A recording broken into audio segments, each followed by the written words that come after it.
Hey mga ka-Jack, so meron tayong Ford EcoSport na binabaan transmission. Ito, no?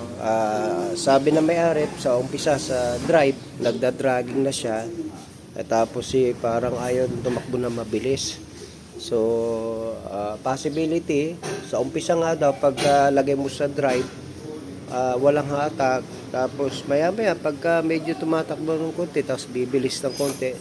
Pero hanggang ano lang, hanggang 40 to 60 lang ang takbo niya. So, ang possibility, nag-i-stock yung ating tinatawag ng mga shipment. Pakita ko sa inyo. So, ito na yung kanyang transmission. At ito yung kanyang mga shipment. So, yan. Nalinis na namin yung ibang shipment niya.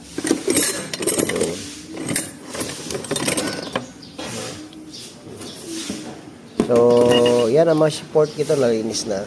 Ito hindi na namin nilinis kasi ito nag-stack up na. Hindi na siya bumabalik yung kanyang roller. May roller yan. Yan. Hindi na bumabalik. So ito goods pa ito. Ayan, tumutulak pa yan itong isa. Ito yung tinatawag na B o yung sa reverse. Ito yung A sa atras. So, malaki yung difference niyan pagka inano mo. Yung roller nito ay ayaw nang tumulak, no? Ayaw na. So, ito tumutulak pa.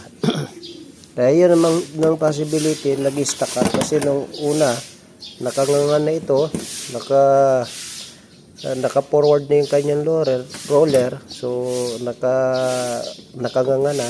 So, ibig sabihin, tinulak niya na yung release bearing. So, stuck up siya. Kaya ganun, possible naka-engage na sa third gear. Kaya walang hatak sa umpisang andar.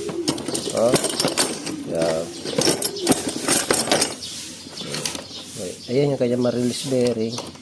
Ayan yung shift port B, ito yung A. So, sira na talaga. Ayaw na talagang gumulong.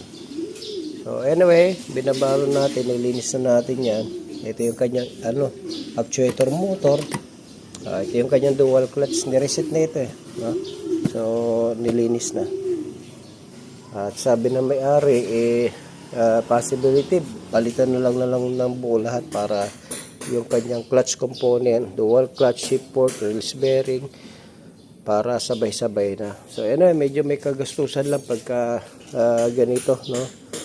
Pero hindi naman kayo abot na 100,000. Hindi rin kayo abot ng mga 70,000.